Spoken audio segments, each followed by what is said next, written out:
morning and welcome once again to Renewed Faith Devotions as we're reflecting on the great influences of the faith.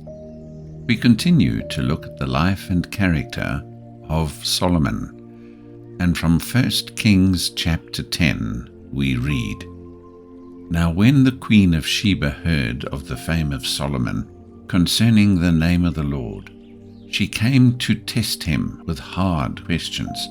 She came to Jerusalem with a very great retinue, with camels that bore spices, very much gold and precious stones. And when she came to Solomon, she spoke with him about all that was in her heart. So Solomon answered all her questions. There was nothing so difficult for the king that he could not explain it to her. And when the Queen of Sheba had seen all the wisdom of Solomon, the house that he had built, the food on his table, the seating of his servants, the service of his waiters and their apparel, his cupbearers, and his entryway by which he went up to the house of the Lord, there was no more spirit in her. Then she said to the king, 'It was a true report which I heard in my own land about your words and your wisdom. However, I did not believe the words until I came and saw with my own eyes, and indeed the half was not told me. Your wisdom and prosperity exceed the fame of which I heard. Happy are your men, and happy are these your servants, who stand continually before you and hear your wisdom.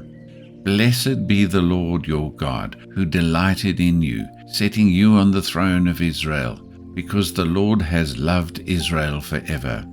Therefore he made you king to do justice and righteousness.'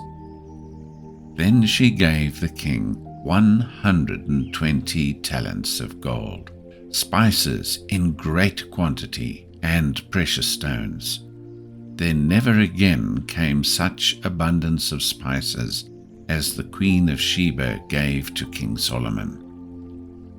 Now King Solomon gave the Queen of Sheba all she desired, whatever she asked, besides what Solomon had given her according to the royal generosity. So she turned and went to her own country, she and her servants." Solomon's expeditions to other countries in turn brought about closer relations with Sheba in southern Arabia. The visit is returned by the queen of that region in person, doubtless for commercial reasons, hence the abundant interchange of gifts.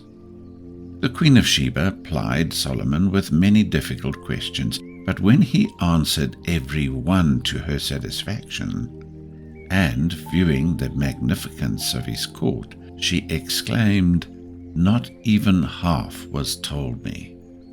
In answering the well-thought-out questions of Queen Sheba, Solomon became the embodiment of God's intention for Israel, and why he raised her up as a special person, namely, to take the hand of the pagan nations and lead them to the light and the knowledge of the one true God.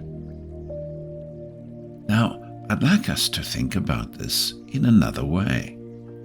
God's original intention of making Israel a shop window through which other nations could look and observe the benefits of serving the Lord was greatly hindered by the sin and the willfulness of the people. Today, God's shop window is His church, and the world is looking in. I wonder, what do they see?